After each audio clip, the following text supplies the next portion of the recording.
The sky over Terra 9 was silent. No birds flew, no engines roared. The clouds drifted lazily over empty cities, casting shadows on glass towers that no longer lit up at night. Once called Earth, this planet had been home to over 30 billion people. Now, it stood still. Skyscrapers rose like skeletons over hollow streets. Roads stretched into the distance with no footsteps to mark them. Parks had turned brown. Rivers had dried. The wind carried nothing but dust and memories. In the capital city of what was once New Geneva, a tall statue of a child holding a star stood at the center of an abandoned square. The plaque at its base read, "To dream beyond the stars." The star in the statue's hand now glowed faintly blue, powered by a fading energy cell, ticking down like the planet's last breath. Above Terra 9, high in the dark sky, a lone diplomatic shuttle hovered. Its windows reflected the gray world below. Inside stood Ambassador John Ratha, the last human still within galactic territory. He watched the surface in silence. His uniform was simple, dark gray, faintly wrinkled. The Human Alliance crest was stitched over his chest, an open hand wrapped in starlight. His face was pale, lined with quiet sorrow. He looked like a man who had lived through a long goodbye. All phases complete, a voice said from behind him. John didn't turn. He knew the voice belonged to the ship's AI, calm, efficient, unemotional. "How many ships?" he asked. 1,205, the AI replied. "The Ark Armada has successfully exited known space." John closed his eyes for a moment. When he opened them, they were steady. He was not afraid. He was not angry. But the ache in his chest remained. "Any transmissions from the Council?" he asked. 23, all unanswered. John gave a quiet nod. "They still don't believe it," he said. "They think we'll change our minds, that we'll come back." He looked out over the planet one last time. He had been born here. He remembered laughing on grassy hills. The smell of rain on metal rooftops. Fireworks during Unity Week. Crowds that once filled these cities with joy, anger, hope, all gone. The shuttle began its slow ascent. The land below grew smaller, shrinking into the curve of the planet. The vastness of space opened up around him. In the distance, the Ark Armada had already left behind its trails, faint lights fading toward a hidden horizon. Each ship carried millions. Families, scientists, builders, artists, dreamers, all leaving the galaxy behind. Not in war, not in defeat, but in choice. The Council had silenced their voices, dismissed their growth, feared their spirit. Now the humans had answered with silence of their own. John stood tall as Terra 9 disappeared below him. He spoke only 3 words to the stars. "We are gone." The shuttle turned toward Nova Spire, home of the Galactic Council. His final meeting awaited. One last conversation before history moved on. The stars blinked quietly in the dark. The Galactic Council chamber was a place of great power. It floated above the planet Veritas Prime, inside the Nova Spire, an enormous structure that stretched like a spiked crown into orbit. Its silver walls shimmered under the light of twin suns. Inside, the chamber was circular, with thousands of seats arranged in rising tiers, each one belonging to a different species in the galaxy. At the very center stood the speaker's platform. That day it felt colder than usual. Ambassador John Ratha entered the chamber quietly. He wore the same dark gray uniform as always. As he stepped onto the floor, every eye turned to him. Some glared, some looked away. Others just watched, unsure. Above them, floating holograms showed live footage from Terra 9. Cities without movement, oceans without ships, silence. The Council had seen many wars, many extinctions, but they had never seen a planet simply go still by choice. "Order," said a deep voice. Chancellor Staler Vec rose from his high seat at the far end. His skin was pale blue stone, cracked with age and wisdom. His crystal eyes flickered with something hard to read. Anger maybe, or confusion. "This council demands explanation," Staler said, his voice slow and precise. "The human exodus violates 12 interstellar treaties. Why has Earth been emptied? Why has the human alliance left known space? John stepped forward. He didn't use notes. He didn't bring screens or advisors. He spoke plainly. There is no treaty, he said, that binds a people to stay where they are no longer welcome. Murmurs filled the chamber. A few delegates hissed in protest. Others sat in silence. Staler raised his hand. Your species advanced too quickly, he said. You broke balance. You ignored protocol. The council acted to protect the galaxy. John nodded slowly. You feared what you didn't understand. You endangered peace. No, John said. We challenged comfort. He looked around the chamber, at the seats filled with creatures of all shapes and sizes, wings, shells, feathers, fangs, so many different forms, so many minds, yet all so cautious. For 2 centuries, John continued, we asked to be partners, not masters, not rebels, just partners. And every time we offered our hand, you pulled yours away. Staler leaned forward. His voice lowered. Humans are unpredictable. You grow fast, think fast, act fast. That chaos is dangerous. And that chaos is life, John replied.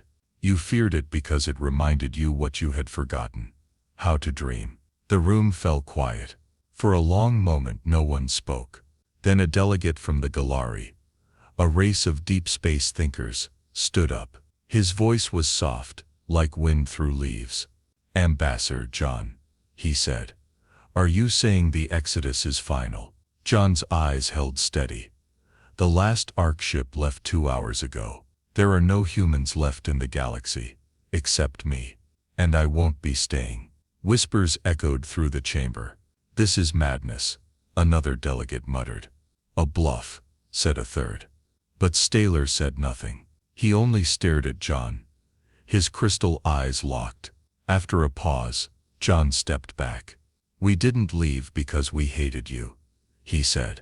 We left because we couldn't become what you wanted us to be. He turned away from the platform.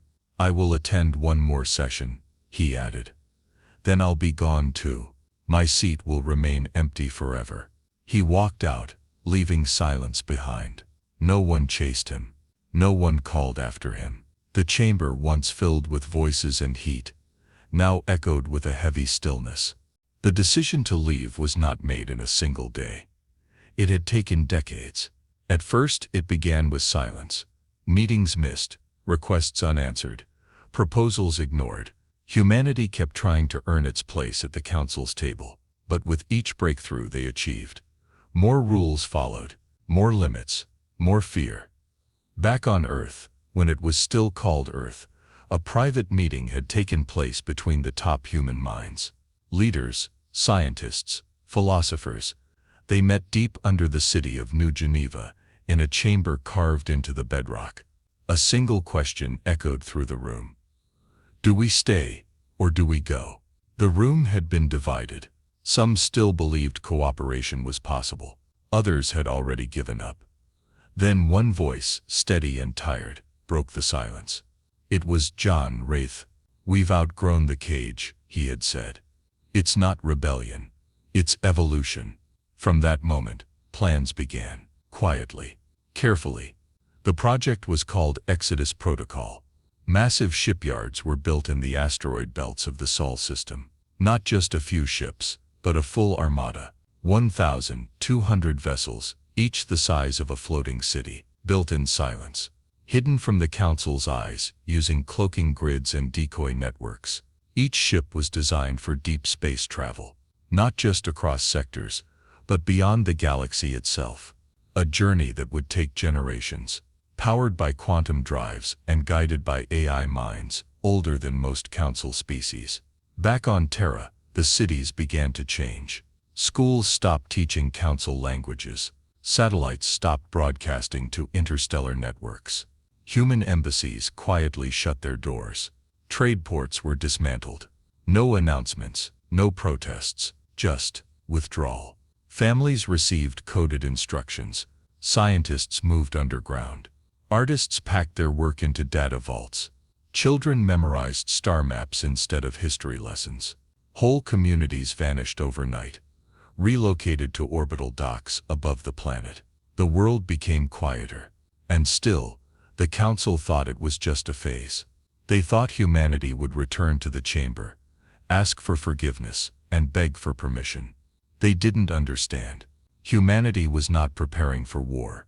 They were preparing to leave. John watched it all unfold. He visited every shipyard. He met with every ARC captain. His message was the same. You carry not just people but possibility. What we could not be here, we must become out there. Each ARC ship was named after something ancient. Horizon, Genesis, Athena, Galileo, Emberlight, Aurora. These names held memories. They were not just escape vessels, they were seeds.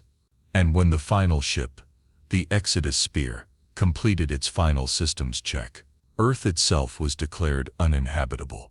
Not because it was damaged, but because it had fulfilled its purpose. John stood on a mountain ridge one last time.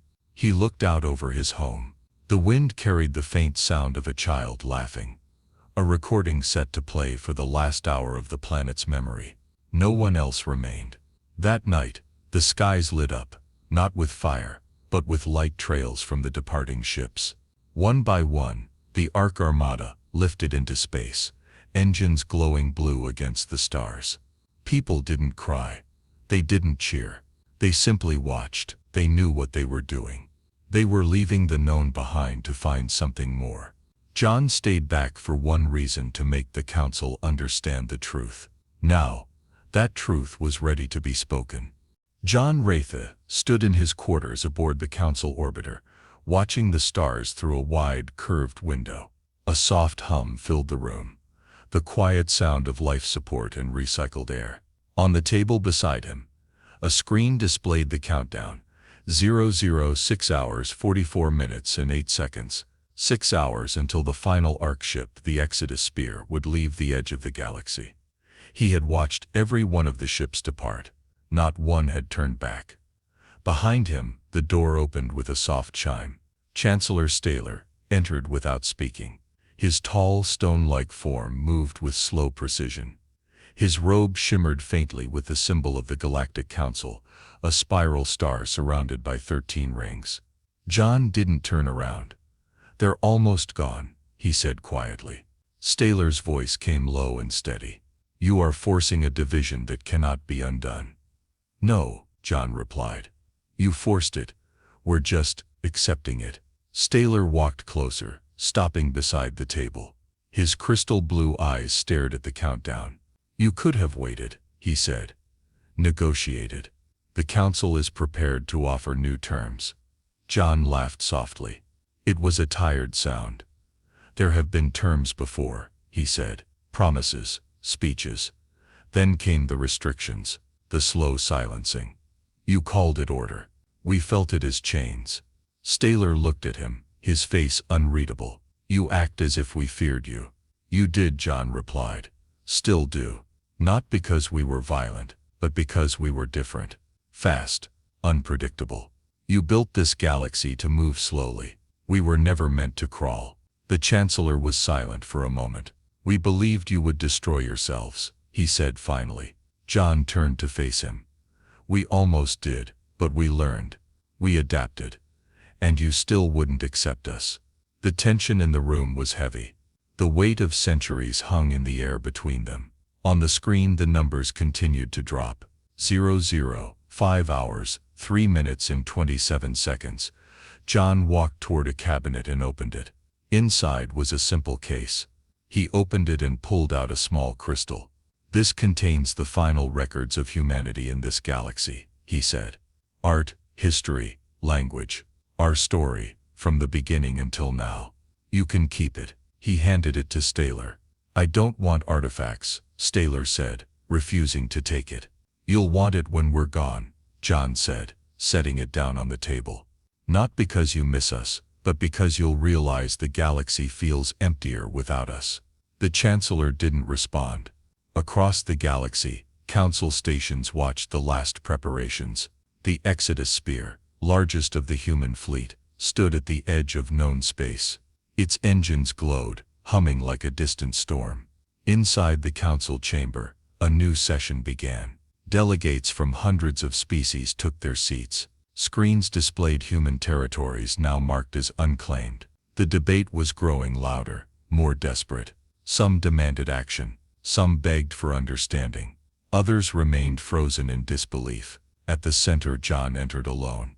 He stood before them all, one last time. "Your galaxy is safe now," he said. "You've pushed us to the edge, and we have stepped beyond it." A voice shouted from one of the upper tiers. "This is suicide. No species has ever left the galactic boundary."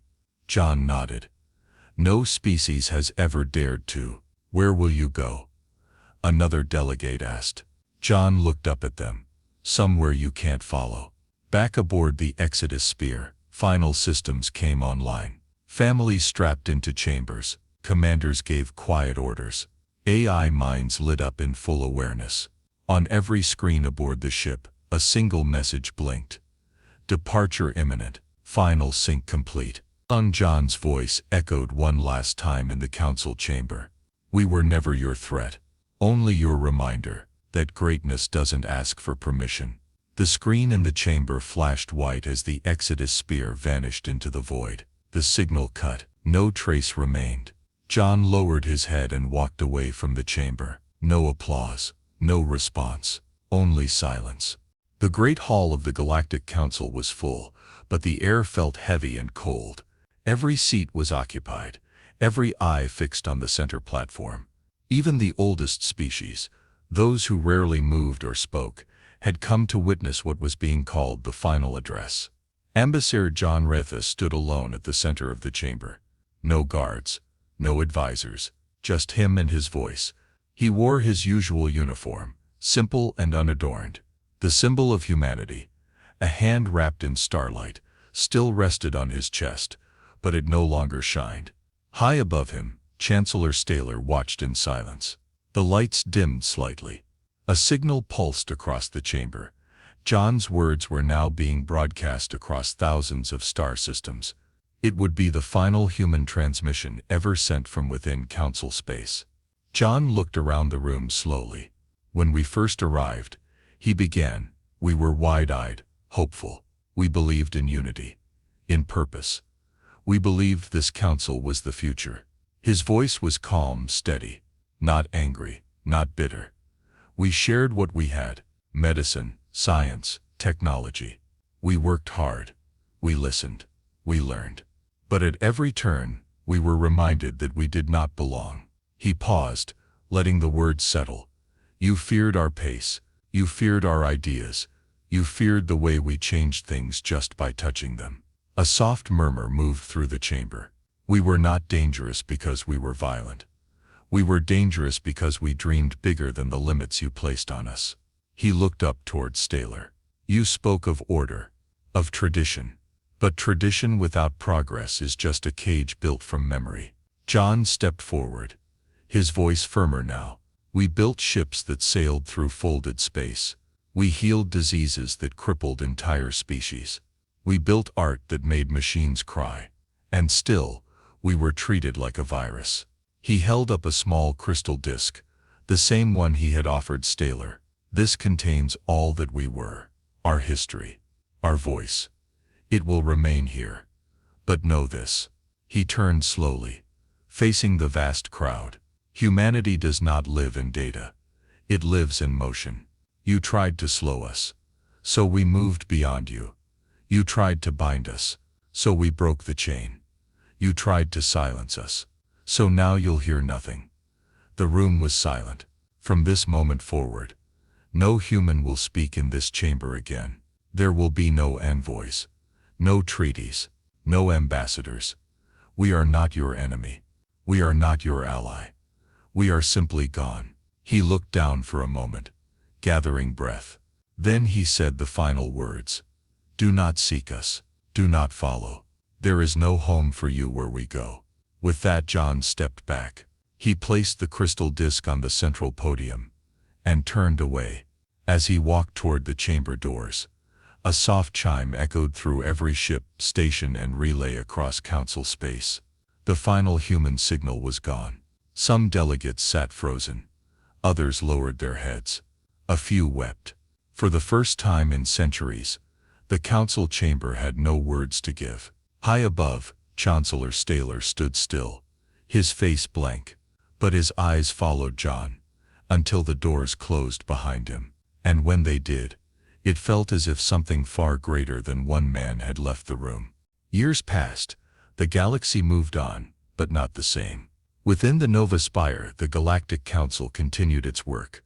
New trade routes were approved, conflicts were settled, species petitioned for status. The wheels of politics kept turning. But something was missing where once the human delegation had stood. Row A She's 27 now sat a sealed block of crystal. Inside it, untouched, was a simple metal chair and a faded human flag. No one spoke of it, but no one dared remove it. The council had tried to forget, but forgetting was not easy. In the archives, the last speech of Ambassador John Ratha had become the most requested file in council history. Translated into over 200 languages, it played in libraries, homes and teaching centers across thousands of planets. Many listened. Few understood. High in the observatory tower, Chancellor Staler stood alone. He was older now. Even his crystal-like skin had dulled. His hands rested on the railing as he looked out at the stars. The galaxy was quiet. He had not heard from John since that final day. No new signals. No strange sightings. The Ark Armada had vanished beyond the mapped edge of the galaxy, into what the Council called the Dark Beyond. Not a single ship had returned. And still, Staler waited. Beside him sat the same crystal disk John had offered, unopened. He couldn't bring himself to play it. One day, a young ambassador from a newer species entered the tower. "Chancellor," she asked, "why is the human seat still sealed?" Staler didn't look at her. His voice came low and slow. "Because it isn't empty," he said. The young ambassador looked confused. "But there's no one there." Staler finally turned to her. "There was once a species," he said, "that reminded us what it meant to rise. Not slowly, not safely, but with fire. They left because we feared what they might become, and now we will never know what they could have shown us." Below them, a school of children from another star system toured the halls. One of them stopped in front of the sealed human seat. He pressed a hand to the glass. "What's this?" he asked. His teacher replied softly, "That belonged to the ones who left." The child blinked. "Why did they leave?" She didn't answer right away. Then she said, "Because we didn't listen." That night, across the galaxy, strange signals flickered on deep space sensors, soft pulses, patterns too perfect to be natural. Some believed it was interference. Others said it was noise from the edge of the void. But those who had lived long enough recognized something familiar, something unmistakably human. The signals didn't contain words, only rhythm, like a heartbeat in the dark. A message not meant for return, just a reminder that out there, far beyond the stars, humanity still moved forward, unseen, unstoppable, and no longer waiting to be understood.